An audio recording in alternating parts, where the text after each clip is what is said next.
Welcome, dear listeners. I'm Jonathan Carlin. And I'm Benjamin Carlin. And we invite you to join us through the Griffin door, your one-way ticket to the enchanting world of Harry Potter. So grab your wands, dust off your broomsticks, and join us as we unlock the treasures behind Chamber of Secrets, Chapter 15, Aragog.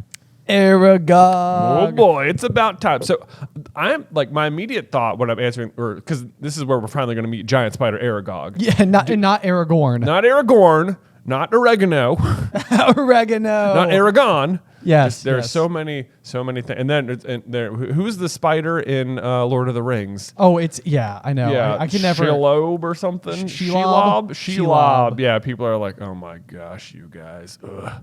Yeah, Shelob. There's so many. So on that note, what do you think it is possible to have guessed giant spider by this point? Oh, so the question is, has there been enough context to lead us to believe that this could be out there? Right. Could you have, I mean, I think there's enough weird spider behavior and large hairy things scuttled past Tom Riddle in the diary.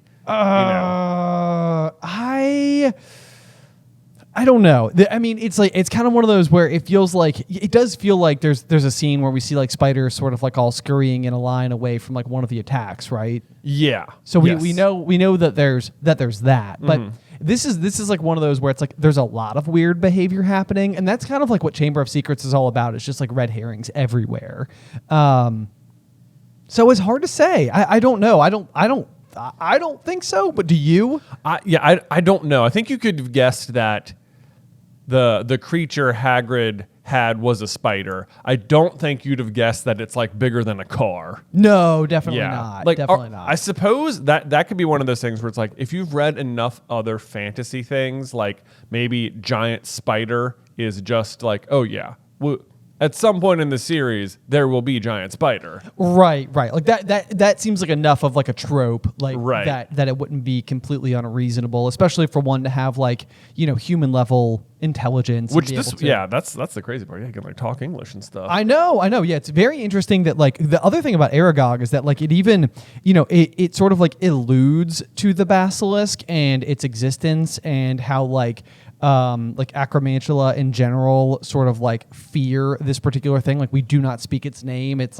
we don't talk about it. But it's also Aragog has exclusively lived in sort of a removed environment from what his home habitat might actually be. That's true. To the point where it's hard to know how Aragog ever could have learned the kind of information that instinctually it may know, I don't want to be near this thing. It feels like the basilisk, like the spiders all sort of instinctually know what it is and fear it. They can sense its presence in some sort of ethereal way. Yes, yeah. It seems to be in the air in the same, and there is this trifecta going on where there's the rooster, the spiders, and the basilisk.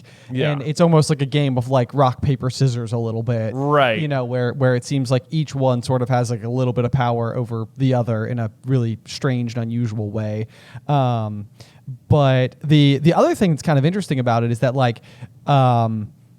Hagrid's advice to follow the spiders, because that's pretty much what we just left the last chapter 14, with is Hagrid, they're inside of Hagrid's hut. Ron and Harry are underneath the invisibility cloak. Fudge appears with Malfoy and Dumbledore. Right. And he sort of leaves with this cryptic advice of if anybody wanted to learn some stuff, they should follow the spiders. Oh, the spiders. And that's an interesting one, because it's is Hagrid, being a lover of fantastic beasts, does he know? He can't possibly know it's a basilisk. He does not know, because Aragog says Hagrid has asked him many times and he's never told him. Exactly. So is Hagrid's advice more if you want to find out what happened in my situation, I would follow the spiders? I think that's what he's saying. Okay. Yes. Okay. Yeah, because in the meantime though, it's not very. It's simultaneously good advice and not good advice, because Hagrid, seeing the good in all creatures, doesn't believe that Aragog will cause damage to Harry or Ron if he were to go into their glade. Yeah. Hagrid's wrong. Hagrid's wrong. And it is dangerous, and it's like poor advice. But we also learn more about what happens, or Harry ultimately learns more, although probably only in like a cryptic capacity. Like Aragog doesn't intentionally tell him anything. Even at the end of the chapter, Harry's like lying in bed being like, well, I don't know like what comes next. All he really learns is that Hagrid's innocent. Yes. Yeah.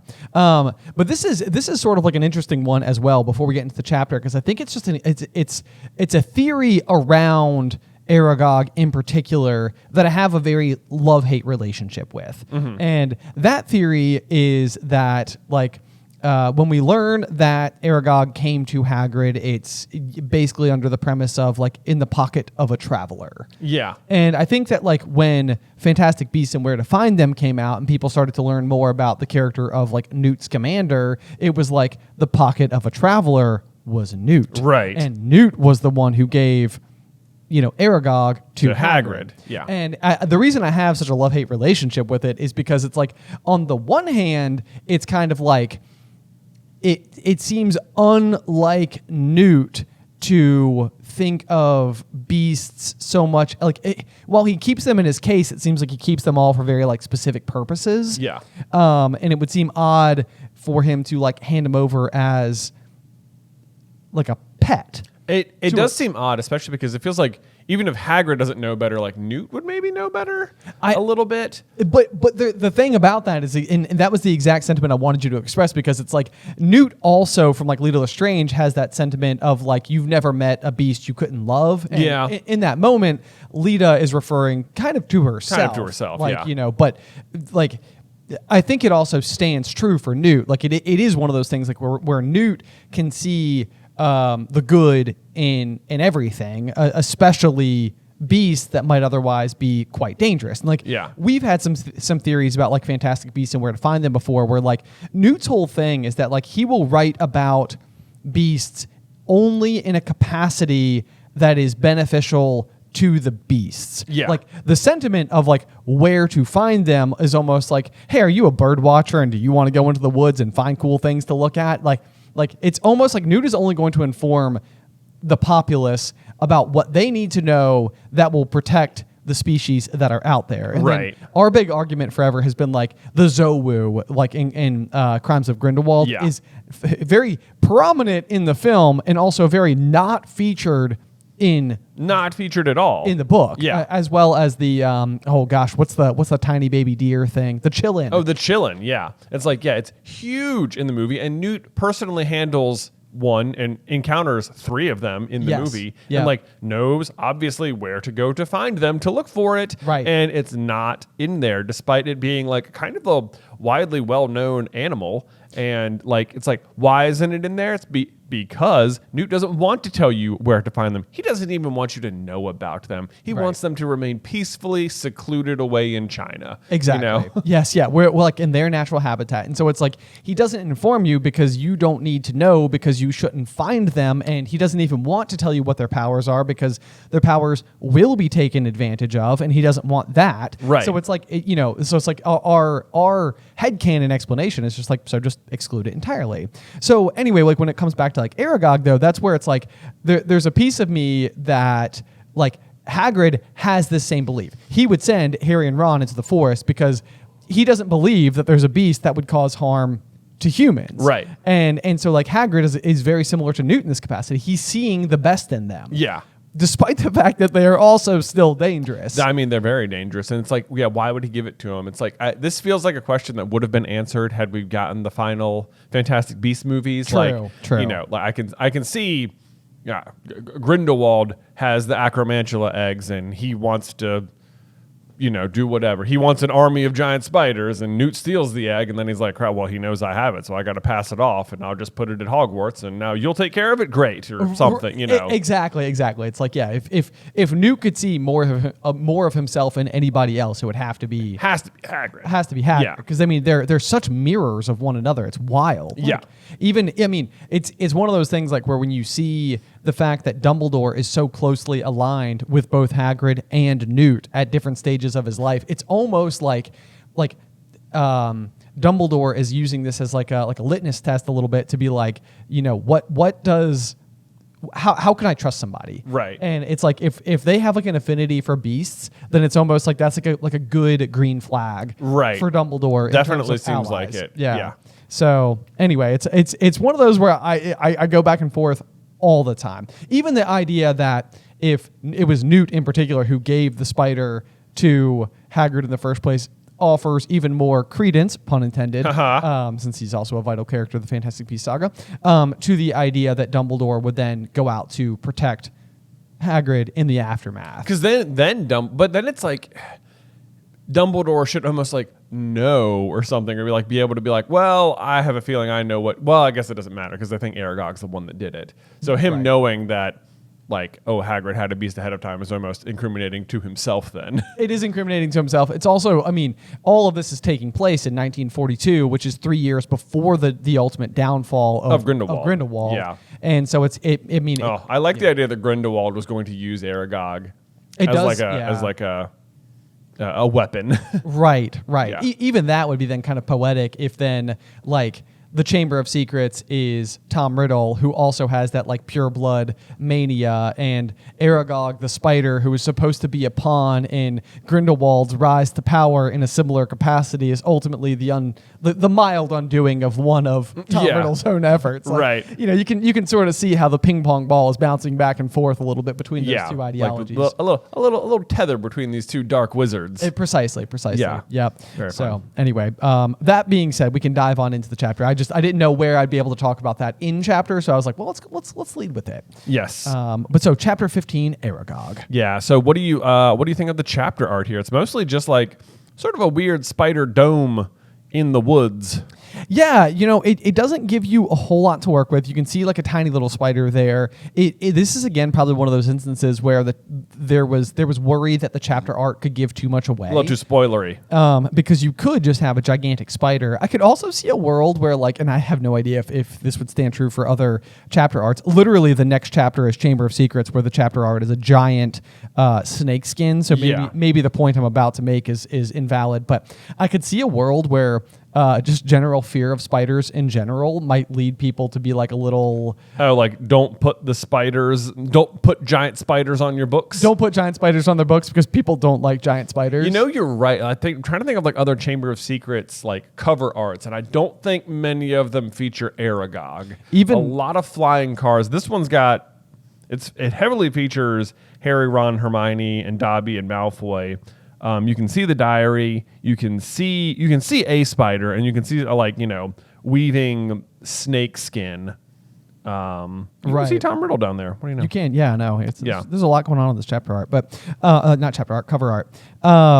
So anyway, I like the Chamber of Secrets film depiction of Aragog's glade. I thought that scene, I mean, it's pretty uncomfortable, especially if you don't like spiders, but like they went for like a puppetized animatronic version of Aragog. Like they clearly put a lot of resources into creating those visuals, and in general, I always think practical effects are better than, CGI. Yeah. So it's like, I really like how it's all depicted, and it does seem like it's a lot of spiders. It's a lot of spiders. Yeah. What we're seeing here seems like one big spider web. Yeah. And it's like, well, doesn't quite capture the essence. Not so much. But then again, it's like, is it out of fear of being spoilery? So yeah. So there's things that I'd say it's like a solid 5. It's right down the middle. Right down the middle. I'm fine with that. All right. So anyway, let's actually talk about the chapter here. So Hagrid's been taken away. I love how, in Harry's opinion, that with no Hagrid visible from the castle window, striding the grounds with Fang at his heels, the scene didn't look right to Harry. And I'm just like, yes, Hagrid is the very essence of summer, is he not? Nothing says summer like Hagrid in his giant oversized coat, which I assume he wears year round. Oh, probably. Yeah. I mean, his big old boots. It feels moleskin, right? Yeah. It feels like moleskin is both somehow warming and breathable. Exactly. Yeah. You could wear it for a triathlon if you felt like it. Right, probably. Which Hagrid probably does. Yeah, he's a big triathlon guy, huge swimmer, by which I mean he's just a large person who swims. Yeah. Huge swimmer. Exactly, a huge swimmer. No, it works out well.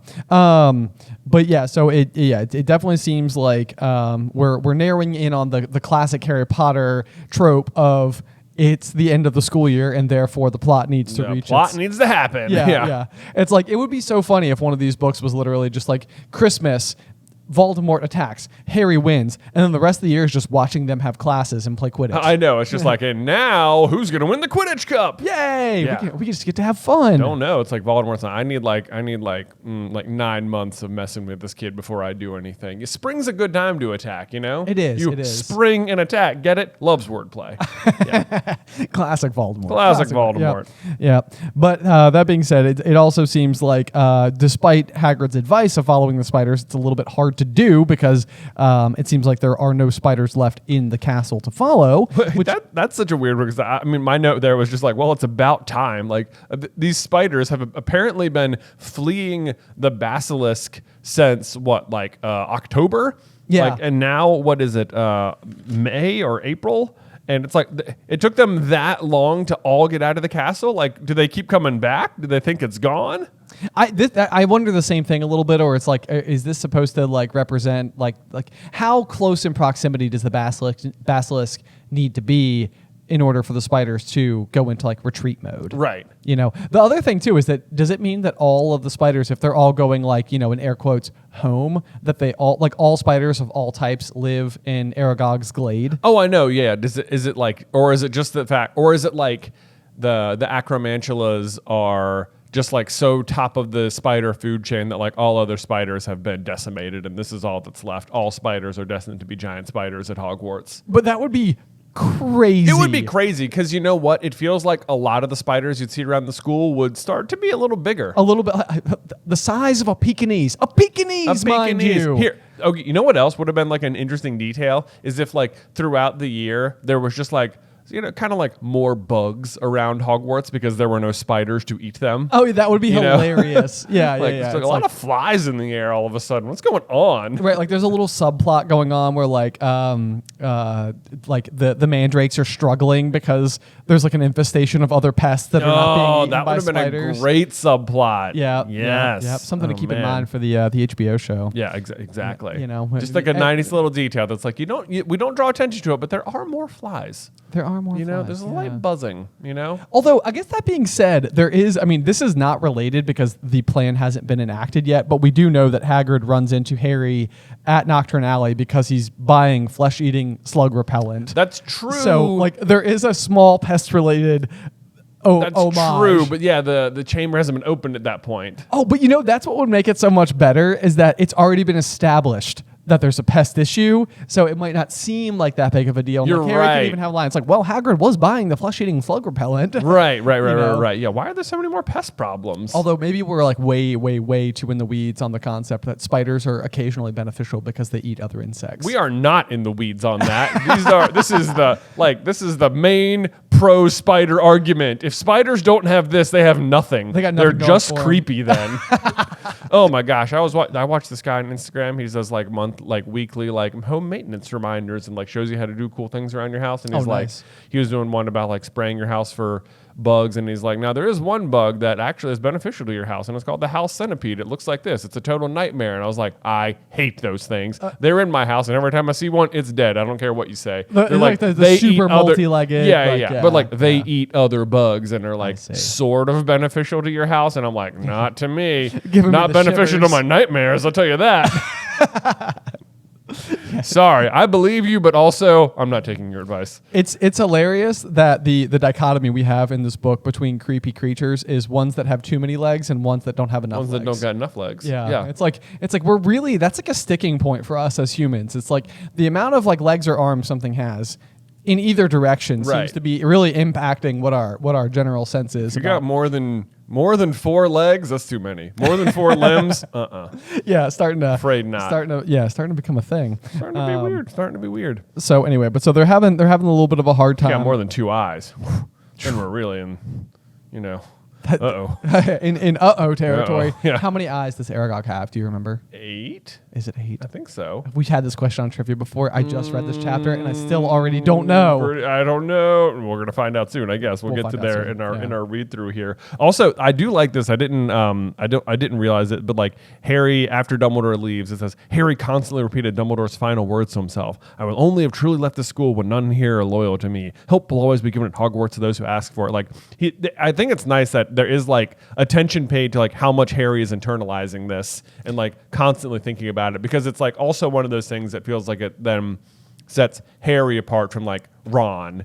Yeah, in the coming chapters. Well, and it's kind of like an interesting one as well, because I know that like when Dumbledore's talking to Harry in King's Cross Station at the end of the book, like after Harry's like halfway death there, I think Dumbledore says a line like, "I hope I was a good teacher," and Harry's like, "You were the best," and it's like, well, he's only really been instructing you for like kind of a short period of time. In between those moments, you guys weren't having like tons of exchanges, but this is an instance where it's sort of like every word counts. Like, right. It's like what Dumbledore is saying at all times is so important. It's so impactful. Right. And it's sticking, with Harry in such a way. It's also nice that there's a double down on this particular phrase because of how vitally important it is in the next chapter once we enter the Chamber of Secrets itself. Absolutely it is. And then, you know what? It's interesting.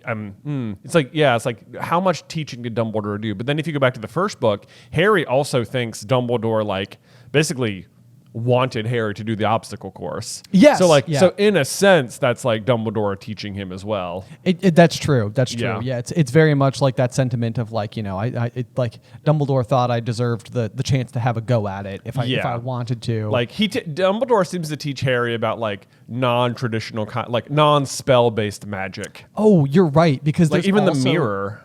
The mirror, Yeah. and then the Sword of Gryffindor in the woods when Harry goes in to get it, and then the locket sort of like turns on him while he's underwater, and then Ron is the one who gets it, and then like afterwards Harry's like, I'm pretty sure it needs to be you. I'm not even pretty sure. He says you're the one who needs to do it, and he's like, Harry wasn't sure why, but there was a certain kind of ness. Or it was like Dumbledore had taught him enough about certain kinds of magic. Right. Yeah. Yes. Exactly. Yeah. Yeah. Okay. So that's an interesting one. Like all the like non-magic lesson, like actually magic, but not like the kind of magic you think of. Right.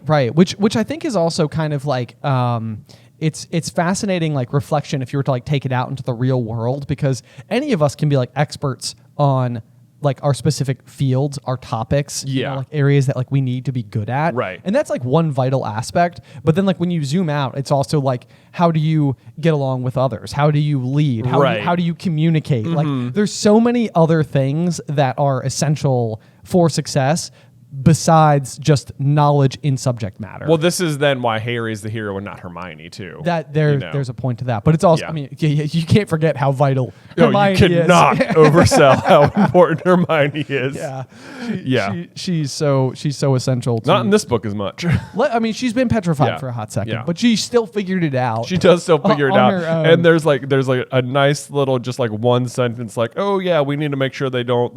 Hermione figured it out a while ago, but now Madame Pomfrey's like, no one can come visit them. There's every chance the attacker might come back to finish these people off, which the sentence is actually saying we can't let Harry and Ron find out about the piece of paper in Hermione's hand yet.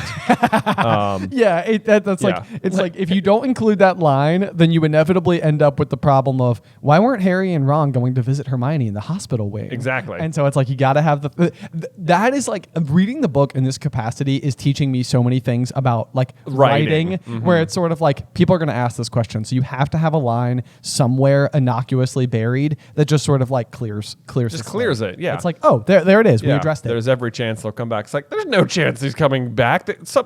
What do you mean? Mrs. Norris has been petrified since October, and tons of people have been attacked since then. No one's come back to finish anyone off. Right. This is not like an all of a sudden problem, but it is. I mean, we talked about this last chapter as well, but it's like the attack on Hermione is the one that finally like does it in. It's almost like the school is like, all right, we got to pay attention to this now. Yeah.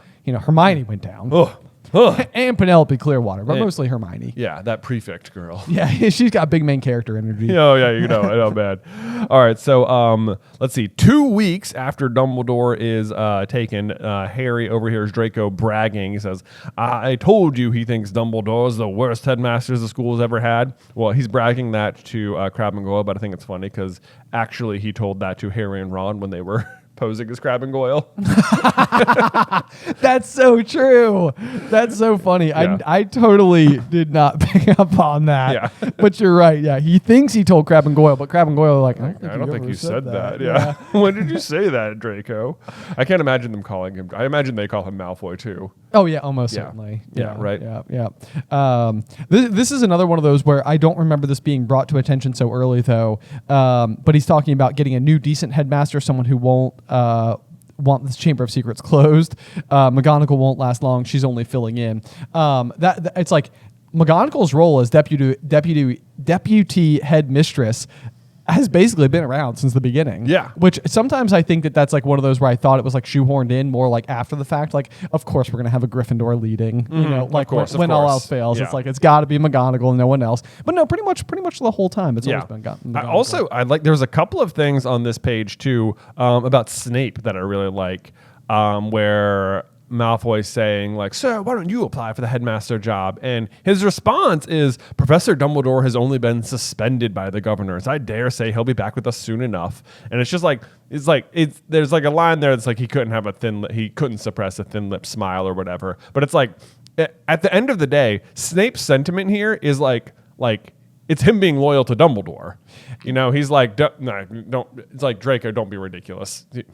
Dumbledore, he'll be back. Right. Yeah, you're right, because the way that this whole page is written, it's like when it reads, the way that you're reading it, you see the worst in Snape, as if he's like kind of glad that Dumbledore has gone on. Maybe I will get the job, or I'm just saying these things like to placate anyone who might hear me or something. Right. Yeah, because you're right. We got the thin lip smile, and then on the next page or the next chapter or the next paragraph, if I get my words right, it says, "I'll tell Father you're the best teacher here, sir." And it says Snape smirked as he walked off around the dungeon. It's like, yeah, you're right, but like literally the only thing Snape has actually said is just basically posting his allegiance to Dumbledore. Yeah. So it's easy to like misinterpret it because you're just sort of like, I'm sure he'll be back soon enough. And it's like, he's like, but like, no, but like he will be back. But like Snape is like, he knows. He's like, yeah, this isn't going to work out for anyone who's not Dumbledore. Right. I would think it can't skate past it. Malfoy goes on, says, "Bet you 5 galleons the next one dies. Pity it wasn't Granger." Like, dude, come on. I wrote, geez. What a little turd, man. Oh, man. I know. Malfoy, especially in his earlier years, I've said it before, and it's like, I'll say it again. You know, it's like I've tried historically to come to Malfoy's defense. And it's sort of like, you know, he's parroting the beliefs of his parents, but he says some really mean things. But I also do think that in general, and no offense to any middle schoolers who may be listening, but I do think middle schoolers can be a rather dangerous breed when it comes to the things that they say, because I think they've learned enough to know how to cause damage, but haven't learned quite so much as to have a conscience about it. Right. So they just say the meanest things. Say things. And I mean, you know, and this is true. We all had our high school experiences. It's like you're not safe from it in high school either. But I do think as time goes on, people start to realize the impact of their words. Yeah. And they start to be more careful about it. So I think so. Probably one of those things where it's like it's about on par for a mean 12-year-old. Yes. Let's see. And then I think Snape has another good line here. It's like it would seem like a throwaway line, but it's the end of class and he says, "Hurry up, I've got to take you all to herbology," which is just like clearly the professors have been instructed to escort the students around, but like Snape is genuinely doing it.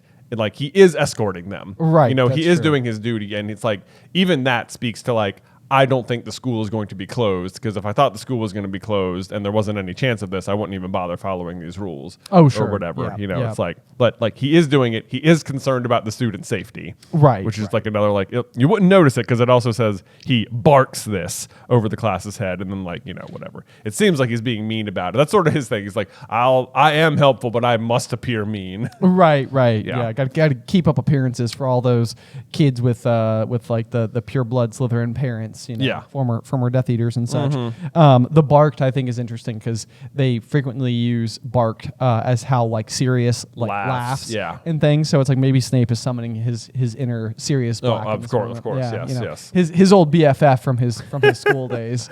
Absolutely. Let's see. So next page here, we're in herbology. Here, I highlighted Obsidian Shrivel Fig just to see if there's anything unique about that. It has been used across the Harry Potter canon in several ways, namely in the book. The only times you see it used in the books is for the shrinking solution. Okay. And it's actually for third years, so I'm not sure why they're dealing with them at all. Because that's obviously a potions ingredient then. But it's also a potion ingredient in the Elixir to Induce Euphoria and the Thunder Brew, which is like a weapon in Hogwarts Legacy. Yeah. And then, actually the Elixir to Induce Euphoria is also a Half-Blood Prince video game reference. So in the books, it's just for the shrinking solution. So I'm not sure what they're doing with Obsidian Shrivel Figs here. So we're getting reference to them now, but they will be a potion ingredient next year? Yes. Okay, I don't hate that though, because I mean, it seems like maybe the growing and handling of them could be something that's like essential to their usage of them in the following school year. Yeah, I guess that's true. So That's true. maybe growing them is less dangerous than using them in their magical capacity. I guess so. But they're handling I guess they're handling the mandrakes too. Yeah. Right, Yeah. right. I don't know. Yeah, kind of Anyway, that's just a little fun fact about shrivel figs. yeah, I mean, people, that's what they tune in for. They're like, can you guys better... Don't better skip expand over this. that. Yeah. But so then we immediately go to Ernie Macmillan, who is basically stepping forward and apologizing for the way that he has treated Harry, basically in lieu of the attack on Hermione. And it's interesting because it is this sort of like... I mean, it feels like a pretty genuine apology. Like, I think all things being equal, if you wanted your kid to apologize to a fellow classmate and they said these words, you'd be pretty satisfied with the apology itself. But it does remind me of just Ernie's sort of like he kind of has like a endearing smarminess about him. Yeah. You know, it's like he's very like if he were out here in the real world, he would be really big about like going to like networking events. Oh, there's no doubt about that. Like us old DA lags. That's one of my favorite lines in the whole series. I mean, it really is like one of those things. We go way back. We did that one thing together once. Right. It's like, Yes. Yeah. So it does seem like Ernie sort of got like at his heart of hearts. It's sort of like, you know, build bridges, not barriers or whatever the phrase is. He's like a little slughorn in training, you know. He kind of is. know? Yeah. Absolutely down there. Just like I'm collecting people. I'm collecting people, but I don't think Slughorn collects him though, does he? Maybe not. No. Maybe not so Too much. bad. He's a prefect though. Eventually. Oh, isn't you're he? right. I think he is. Maybe is he at the Slug Club party, Macmillan? I don't know. I don't think so. We'll have to keep an eye out for Let's it. see here. But then he immediately, he's like, I do like that he's not proud enough to admit that he's wrong. Then he immediately just dives in, participates in the same exact behavior, just now focusing at Draco instead of Harry. Yeah. To which Harry, or I guess Ron is just like, I'm not forgiving you so quick. Like, it's not him. Yeah. Well, I mean, Ron has certainly like went through it this year in terms of, you know, polyjuicing into Crab and everything. So I mean, he's got good reason to sort of be like, no, it's not him. Yeah. But you're right. It is hilarious that this is Ernie sort of like, you know, like showing some humility and apologizing and then immediately being like, hey, I'm sorry, I thought it was you, but now I think it's someone else. Right. But now you can be on my side about it. Exactly. Yeah. Yeah. But like, you know, trying to find our common enemy to join together over. Exactly. Yeah. Exactly. Speaking of common enemy here, I love there's a line. Harry hit Ron over the hand with his pruning shears, which just seems like dangerous. Yeah. What? Maybe tap him on the shoulder, Harry. Right. There's other things than hitting people with scissors. I know. Yeah. Let's see. But it's Harry spotting some spiders heading into the forest, and he's trying to convince Ron to go do it. And Ron says, aren't there supposed to be werewolves in the forest? Which, this is always interesting to me because you'd think this doesn't feel like the sort of thing Ron wouldn't know about. Like, Right. having grown up in the wizarding world, that, like, werewolves, like, I don't know, are only in wolf form for one night a month. Yeah, no, it does seem Yeah. strange that this would be something. And the thing, because I highlighted that same thing, is it not the exact same question that Draco asks when they're going in? It is. And so I looked up because I was like, I feel like we brought this up last time as well. And so just as a reminder of why people are concerned about werewolves in the forest, and is there a threat? And the answer is there are quote unquote werewolves in the forest, but no, there is not a threat. So the way it works is, I'm just going to read this straight from the Pottermore article. Okay, go ahead. One curious feature of the condition is that if two werewolves meet and mate at the full moon, a highly unlikely contingency which is known to have occurred only twice, the result of the mating will be wolf cubs, which resemble true wolves in everything except their abnormally high intelligence. They are not more aggressive than normal wolves and do not single out humans for attack. Such a litter was once set free under conditions of extreme secrecy in the Forbidden Forest at Hogwarts with the kind permission of Albus Dumbledore. The cubs grew into beautiful and unusually intelligent wolves, and some of them live there still, which has given rise to stories about werewolves in the forest. None of the teachers or gamekeeper have done much to dispel this because keeping students out of the forest is, in their view, highly desirable. Interesting. Right. Interesting. Okay, so this is my mind is jumping around, and obviously, like, we've got like the Romulus and Remus reference already being used in the series in the form of Remus's name. Yeah. Basically the people raised by wolves, the boys raised by wolves. That's the founders story. of Rome. Yeah.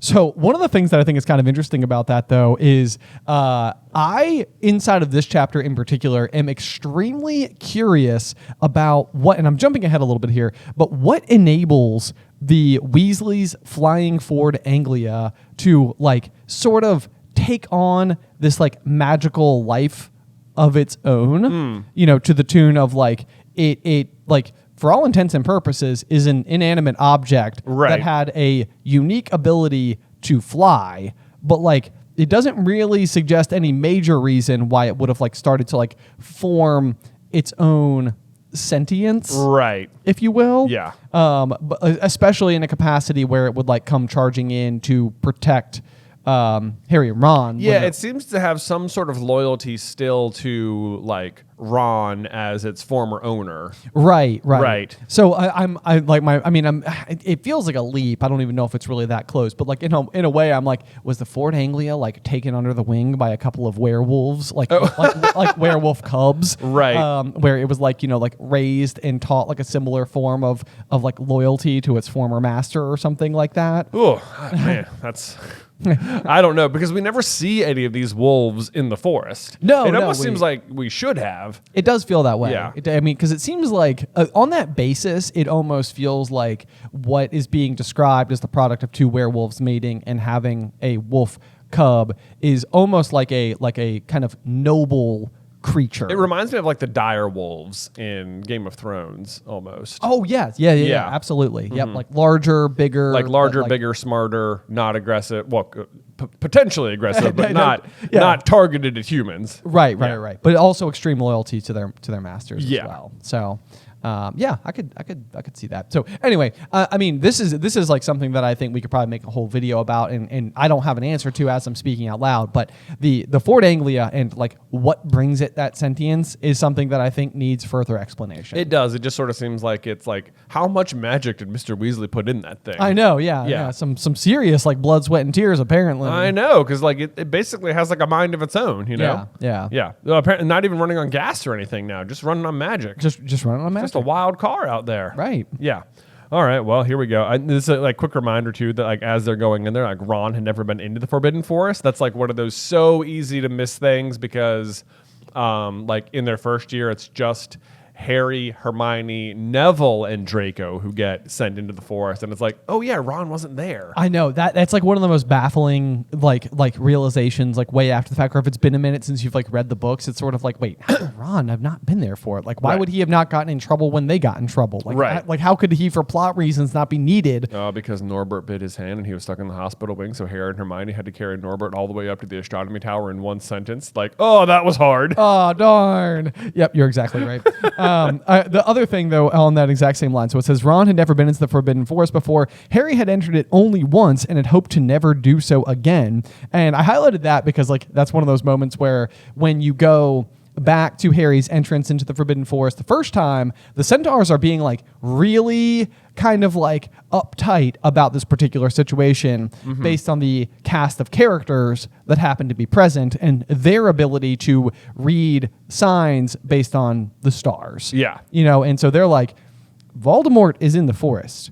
Harry is in the forest. The stars tell us, or Mars tells us, that like this is symbolic of what is supposed to happen. Yeah. Right. So Harry's apprehension to re-enter the forest again is almost kind of fascinating because like eventually it is where he will go to die. Right. So and that's basically what the centaurs have slightly off is they don't think that you like look at tea leaves and can understand what's going to happen next Tuesday. They look at like the large planetary movements and know that something will happen during a span of some amount of time. Right. Like if they're off by, 7 years, like whatever, that's a cosmic rounding error. Precisely. But if to them, it's like, oh, the odds of all of these things, like us knowing that it's going to happen and all the people being here at the same time, it's like, well, that's pretty much it. Yeah, the table is set. Yeah. Like let's watch it unfold. Right. Yeah. So anyway, Harry's apprehension, I think, is sort of like, it's like good. It's like he's got like a good gut instinct about the Forbidden Forest. Yeah. Like, it could be dangerous. Yes. Well, I mean, he almost died last time and he's almost going to die this time. There you go. There you go. Meanwhile, it's time for Lockhart to show up. Your favorite. I know, everyone's favorite. Don't you people realize the dangerous past? The culprit has been taken away. And my only note there was like, it's comforting to me that nobody is comforted by this. I know. Yeah, I feel like Dean Thomas gets like a nice little one-liner here. It just says like Lockhart says that, and Dean says who? Yeah, said Dean Thomas loudly. I feel like Dean is like Seamus sort of has this like quiet little like comic relief that he can provide here and there, but I feel like Dean is always kind of got like his finger ever so slightly like on the pulse. Like it seems like Dean, he's not like a major character. He doesn't do like a lot of stuff out loud, like anything like that. But he always seems like kind and sort of has like the right take. Yeah. So just shout out to Dean. Shout out to Dean, for having it. Yes. I love Lockhart goes on. I love his like just belief that like they wouldn't have taken Hagrid if they weren't sure it was him. And it's sort of like you could almost see his point. It's like, why aren't more people comforted by the fact that like they took the person who did it last time? I know. And it's like, well, it's really because you have such faith in it, Lockhart. And, It's actually rather like Dursley-ish as well, like total faith in the establishment. Yes, yeah, it is. I forget the instance where it comes up, but it feels like, I think that like Vernon is mildly comforted by the fact that there's like a wizarding government. Yes. And he's sort of like, well, the government probably knows what they're talking about. Yeah. Leave it to them to think the government's got it all squared away. Yeah, exactly. When of course they are just especially corrupt in the wizarding world. Right. I love the next sentence. It says, I flatter myself I know a touch more about Hagrid's arrest than you do, Mr. Weasley. And I highlighted, I flatter myself, and I was like, that was the actual end of that sentence. I flatter myself. Next. That's it. Yeah. But also, what does he know more about Hagrid's arrest? If anything, in this particular moment, Ron knows more about it that's because the thing. Ron was there. Ron, that's what's so fun. It's like as much as you might think, like you might, you can pretty much tell Lockhart's obviously lying about everything, but like here's just clear cut proof. It's like I know more about it than you do, and it's like you literally don't. I was literally there. I know you don't know more because I was literally there. Right. It's like you're straight up lying, and now I know for sure. Yes. Any shadow of a doubt, gone. Not that there was much, but Yep. Oh, let's see. What do we have next here? Oh, just whether in Defense Against the Dark Arts, Harry passes Ron a note saying, let's do it tonight. Looks over and realizes Hermione's not there. Stiffens his resolve and is like, nope, we got to do it. Yeah. Which I love that. I love that it's like, oh, it's really Hermione that gets him to face his fear with the spiders. I know we've brought this up a couple of times, and the reason I feel like it stands out to me is because like I've said, I've kind of been like Team Hermione for a long time, but like when you are combing through and you kind of like catch these like tiny little moments, it's like okay, the setup for Ron and Hermione is not nothing. Yeah, like it's there. They're small, but you're right. I even wrote down, I was like, this is actually pretty sweet. Like it's adorable that like Ron is like, all right, I don't want to face the spiders, but we got to do it for Hermione. Yep, got to do it for the team. Yep. All right, next up we have Harry and Ron trying to stay up late and outpace the rest of the Gryffindors in the common room so they can sneak out. We get another little nod to Ginny, who's watching them very subdued in Hermione's usual chair. And it's like, I feel like the fact that she's sitting in, quote, Hermione's usual chair makes you feel like she's upset about Hermione, which I'm going to guess she is. Sure. But it's like, it's as if she's upset because someone was attacked, not because she did the attacking. Oh, okay. Yeah. Okay. Yep. I follow you. A little more misdirect there. Yep. And then they sneak out. They have to dodge all of the teachers, which just like, are none of the teachers sleeping now? Like everyone's awake all the time. Yeah.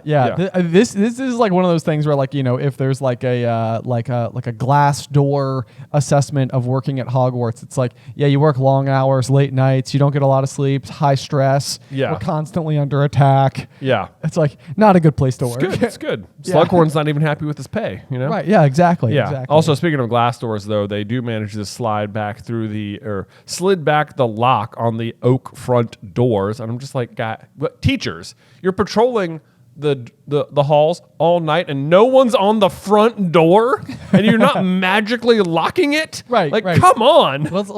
Does anybody remember the third floor corridor? Does anyone? At bare minimum, they had to use a first-year spell to protect that one. I know. This one is just like, I'll just click. Okay, right out the front door. No big deal. Yeah. Like there's no other exit you guys could have taken. There's no other side door by the greenhouses or something or whatever. Nope, out the front door. Totally easy. No problem at all. Despite the guards. Whatever. It's fine. Yep. They get to Hagrid's hut. I love that they get Fang to stop barking by feeding him treacle toffee from Hagrid's cooking, which glues his teeth together. I know. It's so like fun. It's like, oh my gosh, how is any normal person if Fang can't eat it? How is anyone eating? Oh, I know. Yeah. And then I never understand. Harry is like determined not to use the invisibility cloak sometimes. And it's like, oh yeah, he left the invisibility cloak in Hagrid's table. There'd be no need for it in the pitch dark forest. And I'm like, you can't possibly know that. Right. Yeah, it's like you've got like this like ace in the hole magical object with you, and it's like, why would I need invisibility? It'll be dark. It's gonna be fine. That's an interesting one too, because as far as like throwaway lines that are meant to explain something later, it's sort of like this doesn't really come up at all. It's not like Harry ends up like losing the cloak or anything vitally important. Right, so. yeah, like you could have just had it with him and not use it. Speaking of non-important lines, as they leave, it says, come on, Fang, we're going for a walk, said Harry, patting his leg, and Fang bounded happily out of the house behind them, dashed to the edge of forge, and lifted his leg against the large sycamore tree. It's like, well, thanks for that. It's like that's an excellent visual. However, there is also another prominent sycamore tree at one other scene in the series, and it's only one other scene. And it happens to be another Ron and Harry and Hermione-less adventure, and it's when they're getting ready to destroy the locket. I think that they set it on like the stump of a sycamore tree. Oh, did you look up sycamore trees? I did, because I was sort of like, because I thought the same thing. I was like, this line is ridiculous. Yeah. And then why do we need to hear about Fang peeing? Right. Yeah. But the other interesting thing as well is that if you look into the sycamore wood as like a wand wood, it is described as a questing wand wood in Love's Adventure. Oh, so this is like the start of a quest, maybe. It's a little bit of start of a quest, yeah. So symbolic of questing, maybe a little bit. Okay. Which I would also argue Horcrux hunting is very questy. Very questy, yep. So, questy. I mean, it's not like deeply important or anything like that, nor would it be information you should just or would know. But I was like, is there anything to sycamore trees? And that's the best I came up with. You know what? It's good enough for me. Okay, We'll take it. Let's see. Then they go for what feels like up to an hour-long walk into the woods. It says they walk behind the spiders for 20 minutes, and then the next page it says they walked for what seemed like at least half an hour. So I can't tell if it's 30 minutes total or 50 minutes total, but man, are they deep in the woods. That would be 50 minutes in one direction at like 1 in the morning. In the Like, darkness. In the darkness. I would be terrified. Oh my gosh. Yeah. I would be Like, I would be super scared. You are far away. Yes. I can't imagine Hagrid doing this. How often is he visiting Aragog, you know? I bet often. I bet often. They play cards every Tuesday. Yeah, right. Play cards. He cheats. He's got all those eyes.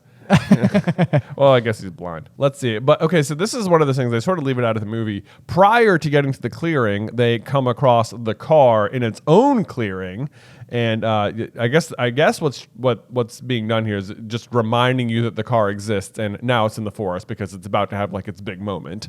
Right. The thing Yeah. about the car traveling through the forest, especially in such darkness, is it's like then there to the right came a sudden blaze of light. It's like if a car is fully lit up in the middle of a completely pitch black forest, you can see it really far away. Oh, yeah, for sure. It's not hiding. I mean, I guess it could just be rumbling around with no lights on, and when it sees them, That's sort of what I'm thinking. okay, Yeah. okay, Yeah. kind of flicks its lights on at that point in time. Right. Yeah. Which I mean, this is the real question. I don't know why I'm so stuck on it, but I am like, what is going on with the car? Yeah. Why is the car able to return to some measure of life? Like, do we have any other basis for like an inanimate object like that sort of thinks for itself? He says as it's a book about the diary. Yeah, I know. You Well, know? there's that, but it's like the car's not like a Horcrux. I mean, Right. unless maybe Mr. Weasley like literally just poured his soul into fixing it or something. Which, I mean, on some level, I guess could make sense because, like, we know that this is Yeah. how portraits work in the wizarding world. Is that like right. they can be? They That's can be, true. like, Portraits are kind of like this, aren't they? yeah, like they're sort of like quasi sentient. Yeah, they're quasi sentient. There's like brooms, which Harry says they're kind of like horses. Like they can tell when you're afraid. That's a good point Yeah. too. That's a good point too, and that's another like Vehicle. yeah, if you will.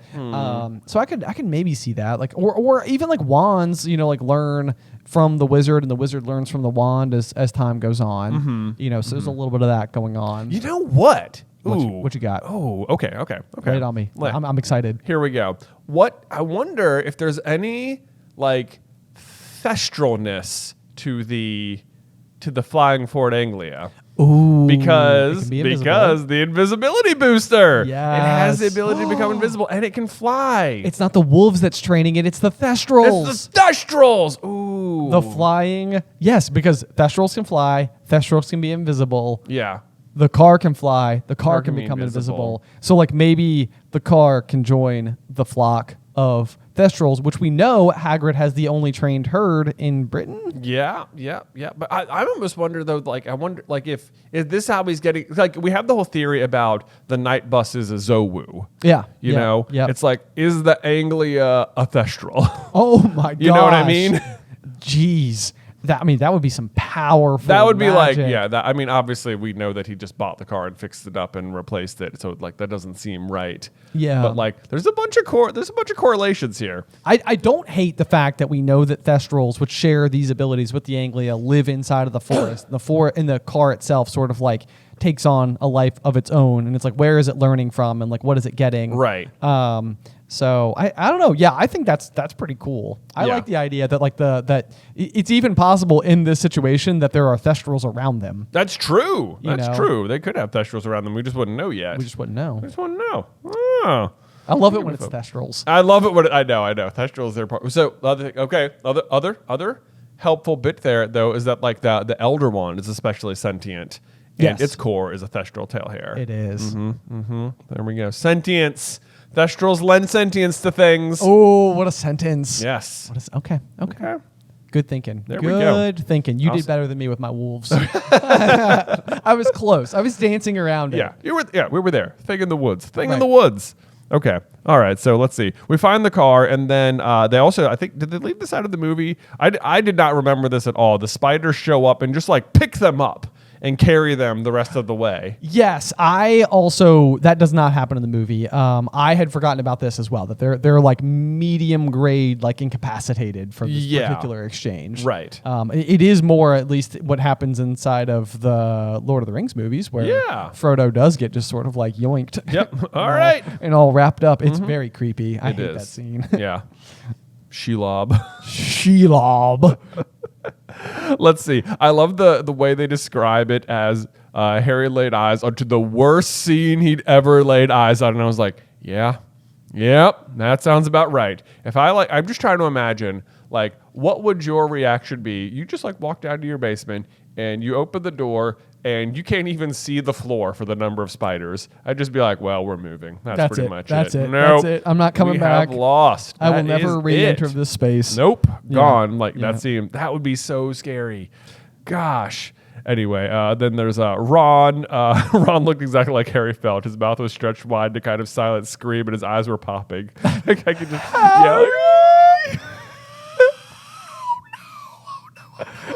It's like, you don't even if you're not afraid of spiders, this is scary. This is scary. Yeah. This is like one of those things, though, where I feel like they set up very early on that Harry, like, when he wakes up in the cupboard under the stairs, like, he has spiders all around him. Yeah. Like, Harry has some comfort with spiders in general. Yeah. And so it's always kind of like an interesting one because that doesn't come back to play, despite the fact that like his next exchange, like with another creature in the first book, is basically with the boa constrictor at the zoo. Yeah. And his ability to speak parcel tongue is super important to the overall plot. Like that's a huge deal. But the parallels between Hagrid's relationship with Harry, who grows up with like spiders in his cupboard, and Hagrid himself, who grew up raising a spider in a cupboard. Yeah. It's like it feels like I can't exactly like bridge the gap perfectly, but like what the connection is, but it feels like it's something. Yeah.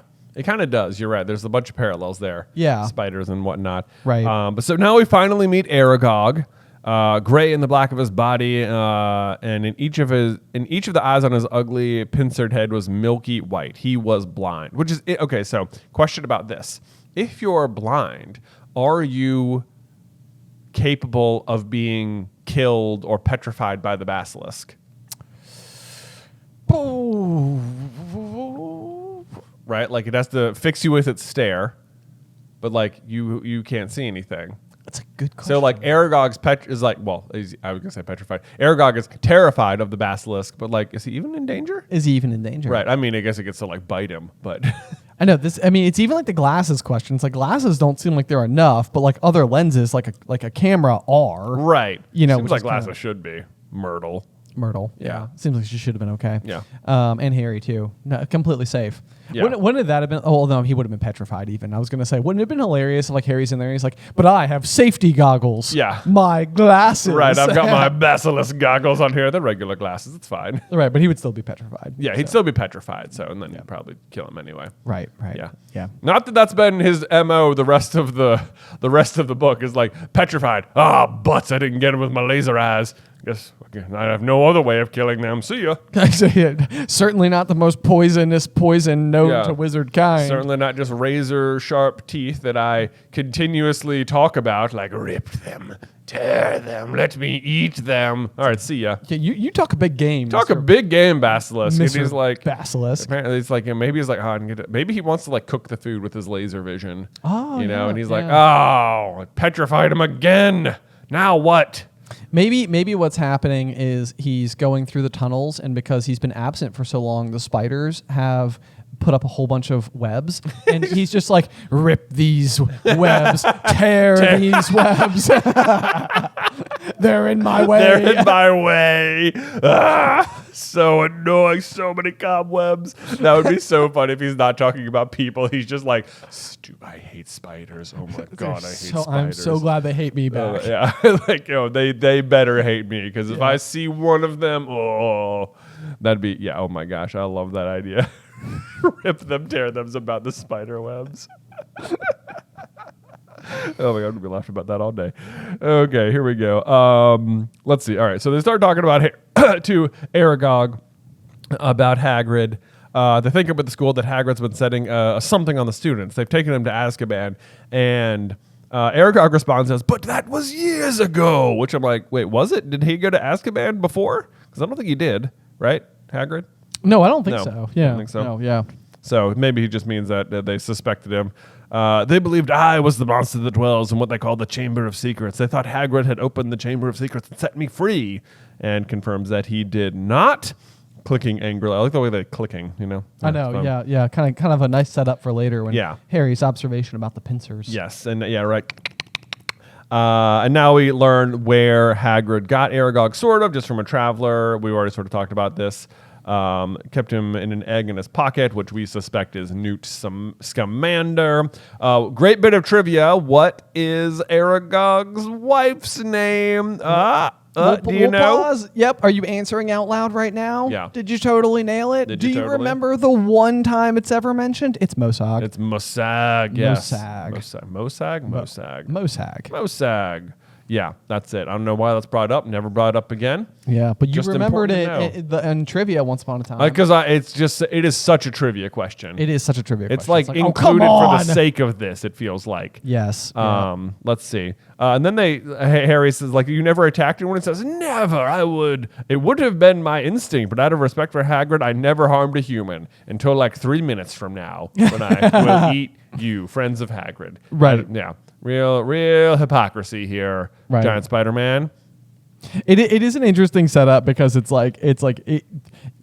the line out of respect for Hagrid. It's sort of like it needs to define Aragog's innocence back when. Like, no, I would never do that out of respect for Hagrid. It's like in other circumstances, yes, no, I absolutely would have been a danger to everyone. I would, yeah. I'm looking at that school every day with my blind eyes, like, oh my God, I could just eat them students up. But Hagrid, what a feast, but Hagrid. But yeah, so it's like Hagrid is really vital to the safety of the school. This is Hagrid's real job security. He's like, oh, you don't want me here. Oh, well, I might head into the forest real quick and have a quick chat with someone I know. Don't worry about it. It's fine. That's really like Hagrid from the very beginning. He was always like, if anybody ever tries to take me from the school, I'm going to send them right at the spiders. Yeah. Because without me here, they're doomed. They're doomed, or I'm going to send the spiders right to them. Right. Yeah. There we go. Yeah, that's his big ace in the hole. That's why he's really sticking around, right? Yeah. And then it's interesting that the spiders consider the basilisk an ancient creature we spiders fear above all others. Well do I remember how I pleaded with Hagrid to let me go when I sensed the beast moving about the school. So they can't like just sense it. So that must be what's going on with the rest of the spiders. I just can't imagine a world where the rest of the spiders, like maybe they all go and they like come to again like Aragog's, like house or whatever to hang. Aragog's house. I've said the glade too many times, and I don't know why because I keep just trying to think the nest, the burrow, the place that they go. So house. Yeah, his house. All the spiders go to his house, but it does sound like instinctively they're just sort of like no spider sense going off. Yep, literal spider sense going spider off. sense, that's a thing, there isn't it is. it? Yeah. Yes, that's like Spider-Man's real power at the end of the day. Right. It's like why he's so hard to beat all the time. He's got like tiny bit of precognition going. Yeah, exactly. Yeah. All right, but they don't name it. We do not speak of it. Never even told Hagrid the name of the dread creature, though he asked me many times. It's surprising that Hagrid knows as much about acromantulas that he does and doesn't know about them fearing basilisks. You're right. And I mean, I guess, I don't know. Yeah. Cause I mean, basilisk is in Fantastic Beasts and Where to Find Them. And the information is included inside of it. Yeah. It's like, it almost must be the case that like they're incredibly rare and basically don't exist. Maybe that's it. Like, Maybe that's like, it. Yeah. Yeah. Like you wouldn't even know about them or something. Right. Yeah. Right. Yeah. But there is still books about them because Hermione finds it. So I don't know. Also true. Yeah. I mean, that's the thing. It's always kind of like a little goofy is that like, as young students who haven't had like a lifetime of like learning about the wizarding world and stuff like that, it's like they might not be privy to information like this, but it does seem like anybody who's taken extensive training on magical beasts, like, if Dumbledore's like, hey, there's something petrifying students in my school. Any experts out there have any idea what might be causing this? Right. Like surely someone would be like, yeah, it could be a basilisk if it's an indirect stare. Like someone should be able to send that. Like, let me send you my peer review journal. Yeah, like why isn't Dumbledore sending an owl to Newt? Exactly. Just like, hey, FYI, bit of a snafu here at the castle. Newt's like, I'm sorry, but we opened the hot dog stand. We are way too busy. We're raising our measles. Yeah, that's a deep cut reference to Tina, his now wife, eating a hot dog in the opening scene when we meet her in Fantastic Beasts. In case anybody missed it, I doubt they did because everybody listening is like, they're deep into it. They're like, I know that mustard only ketchup that Tina eats. That's right. Why would that be the way she's introduced? Oh my god, she's like otherwise such a cool person. She's very cool. Yeah, it feels like not in keeping with the rest of her character, but I love it. Yeah. It's great. Anyway, so Aragog decides that any respect he was showing Hagrid is now's the time to drop it, and he's like, "Go ahead, family, eat these kids, do it." Hagrid won't mind for sure. It's surprising that he doesn't know about Harry Potter. You know, what is Hagrid not talking to him about Harry? This seemed like a great time for Harry to be like, "I'm the chosen one." Yeah. This is Harry. You can occasionally play that card when it's true, right? Yeah, maybe he doesn't know that. I guess he doesn't know that about himself yet, but it still seems he could be like, "I'm Harry Potter. I'm Harry Potter. Voldemort." Me did it. Aragog's like, Voldemort, you mean Tom Riddle? You mean the guy who framed Hagrid? Hold on. We're on the same team all of a sudden. Yeah. Back off, spiders. Yeah. Right. Yeah, if only. Harry, you got to name drop some, man. You know. I know. He's too humble. He's too humble in this situation. Almost got some killed. Thankfully, there's a Thestral car lurking about in the woods, and it's just like, I got you. Shows up. Snaps off some side mirrors. I can't believe the side mirrors only just being snapped off now. I had the same note. Yeah. I was like, surely, these have broken already. I know, right? They're gone. They're gone on day one. Yeah.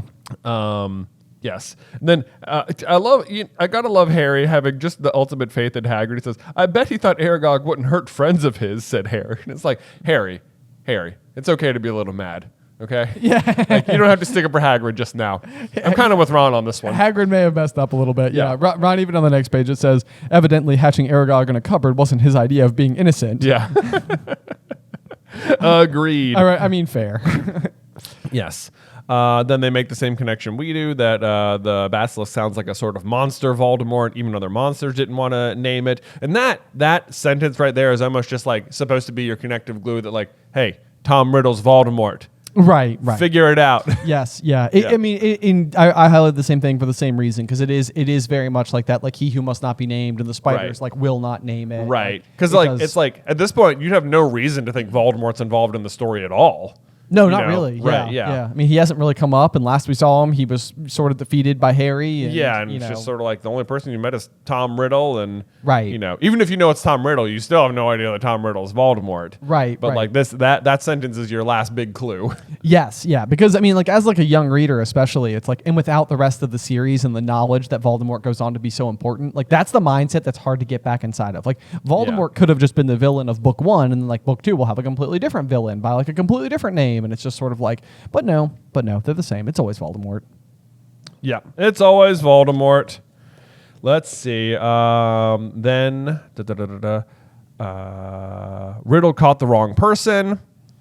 That's what I have next highlighted here. Okay. Yeah. Yeah. So, I mean, basically, as we close out the chapter, like the really big thing is that like Harry sort of like this is where you can see that like his instincts has like a future potential or could be like coming to the table, because he is sort of like we were talking about earlier. It's like, it's not just like his magical prowess. It's like, it is his bravery. It's all the other intangibles. It's like the way that like he sets his mind to like working a problem and doesn't really like let it go. But like, going and having met with Aragog leaves him like without a lot of solid answers. Right. Now what he needs to do is use all the information he's collected so far and put it together. Yeah. And basically it's like, we learn about like the girl who was attacked in the bathroom, and like Harry's just sitting there laying in bed, like racking his mind, like who could it be? Like what could happen? Like I don't know where to turn next. And it's like, oh, wait a second. What if? Yeah. Could it be Myrtle? Could it be Myrtle? Could it be Myrtle? And it's like he also gets so close. It is like Riddle caught the wrong person, and it's like he still hasn't figured out that it's Tom yet either. Right. And it's like, because like here's the thing, Riddle caught the wrong person, and yet the attacks do stop. So it's like they catch Hagrid, and then the attacks stop. So it's like, what did you think? Like that the person who was doing it was like, whoa, near miss. Guess I better just stop now. Right. Like I'll let Hagrid take the fall, because like someone who's out there like willing to kill people isn't gonna just like stop. They'd be like, oh, Hagrid got taken. Who cares? I'm gonna keep going. They still don't suspect me. They still don't suspect me. Right. Yeah. Right. Like great. I've still got more opportunity. But it's like, no, Tom didn't want the school to close, and the attack stopped after Hagrid it was Tom. You could figure it out. Like, this is the type of thing where it's like, again, I go back. If it's like, if this was being released as like a TV show and you had like a week between episodes and everybody was like on the internet, like all like exchanging their ideas and stuff, it'd be like, y'all, this Tom Riddle character, we just been introduced to him. Well, because it's also like the Scooby-Doo scenario where it's just like, it's like you only met two people in the past, and it was Hagrid and Tom Riddle, and now you know it wasn't Hagrid. So it's like, well, we only met like 3 adults in this episode that weren't the gang, and it's one of them. Right. Yeah. You're right. Yeah. So anyway, but I mean that pretty much brings us to the end of the chapter. It does.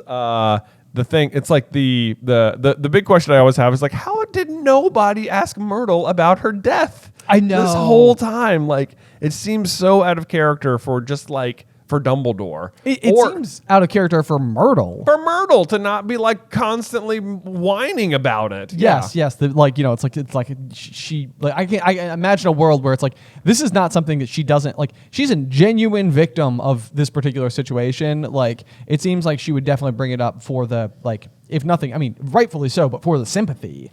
Yes, that it would exactly. earn her, Right. you know? She doesn't seem like someone who is devoid of seeking pity. Exactly. You know? Exactly. Yeah. So there is that, but especially with the recent round of attacks, like Dumbledore knows who the last victim was, and it's happening again. Right. Like, go talk to Myrtle. Right. Even if you didn't for the past 49 years, do it now. Eventually, he will go and find the like fleeting memory of Winky. Yeah. Just so that he has enough information about where Tom Riddle was while he was working at Borgin and Burke's. It's like you're going to that length to find information. I know. And it's like, and you already suspected Tom Riddle, who you're actively investigating, of killing Myrtle, and you didn't talk to Myrtle. Right. Just like it is such a miss. But otherwise, it just ends up being some version of Dumbledore's big plan fodder. I know. It could It's also like, just be like Dumbledore didn't know. He just wanted Harry to do it because Right. Harry got to train him or something. It's all part of his quest. But it's just like recklessly irresponsible. It does feels feel like. that way. It does But feel that way. Anyway, let me go ahead and give you guys a quick review. Hey, let's do it. All right. This one comes from Rebecca Ravenclaw, who says, best deep dive ever. Hey, brothers, love this podcast and being able to deep dive along with you guys and connect some dots I hadn't noticed before. As a fellow Virginian HP fan, it makes me proud to be able to support y'all while you bring joy to the Potter community. I had a theory after listening to the episode on Chapter 13 and wanted to share. Do you think it's possible Tom Riddle chose a Muggle diary so it would be more familiar to Muggle-born students and they'd pick it up first since he wanted to use the basilisk to rid the school of them? Ooh. Since Ginny only ended up with because of Lucius, maybe Tom could have originally wanted to frame a Muggle-born student for any attacks that could have happened so they'd seem more dangerous as a whole. Love to hear what you think. Dang, I don't hate it. I hate it either. It feels very conniving. It feels very like misdirecty in a way that like is super in keeping with the rest of this book. Yes. You know, it's like I said earlier, it's like Chamber of Secrets is all about the red herring. I mean, other than Goblet of Fire, which I would say is the other one that's tremendous in this regard. But no, I like that thought. I know that we'll frame a Muggle-born because they'll think it's just a regular diary. Like like pureblood wizards would never pick up this boring diary. Right. Yes, especially if it's like notably coming from a well-established Muggle locale. Yeah. And I mean the misdirect is so perfect for Voldemort's own plan. It's like allow the blame to go towards the victims. Right. It's like it's I mean, yeah. That's a well thought out scenario. I like it. Yeah, I like it. I do too. Because otherwise, I'm not really sure why he chooses a Muggle diary from like Vauxhall Road. Like we don't get a good explanation. Other than like maybe you just want like a plain diary that has nothing done to it magically already. Like you just want a start from scratch kind of situation. But it still seems so like, especially how much emphasis is placed on the care that goes into the other Horcruxes that are selected. Yeah, that's always the thing that has bothered me about the diary is that it always feels so unimportant. Yeah, and like even the killing of like the other thing is like the kills attached to each Horcrux creation are supposed to be important, and like Myrtle, it's like I mean not for nothing, but she seems like she was not like a well-liked person at school. Like she certainly wasn't regarded as like popular, and then Tom was. Yeah. So it's not like they would have had like some reason to have like a well-established relationship. Yeah, it's more like because she was Muggle-born, her death is more like symbolic of his relationship to Salazar Slytherin and his like intent to carry out his goals. Yeah. Or his perceived goals. Yeah. We don't know what he really thought. I mean, it is like one of those moments where I would love to know what happened on Tom Riddle's face when he realized that the entrance to the Chamber of Secrets is now in a bathroom. Yeah. He's like, "Are you kidding me? Are you a bathroom? What? Wow. No. Yeah, what was it before? What was it before? Yeah. I don't know. I don't know. Oh, anyway, I think that's going to bring us. Did you have something? I was just going to say, I don't think I've ever realized the connection before that it's the Chamber of Secrets and like a chamber room can be like a name for a bathroom, like a chamber pot. Is that like obvious? The whole Chamber of Secrets is just Salazar Slytherin's like private bathroom. I think it's a small little like play on words that's going on. To, like the entrance to the Chamber of Secrets is in a chamber room. Right. That's funny. You know, like I've never considered the association with restrooms and the term chamber being attached to the entrance to the Chamber of Secrets before. Yeah, that's funny. So anyway, just a small mind blown moment. Otherwise, your review sentiment I think is amazing. I think, very good thought. I like it a lot, but I think that's going to bring us to a close here for Chapter 15. Make sure you join us next week. It's a big one. Chapter 16, The Chamber of Secrets, here on Through the Griffin Door. Today's episode was edited by Ethan Edghill. Vaishon Brandon does our art. Catherine Stein is our production manager, and the show is hosted by me and Jonathan Carlin.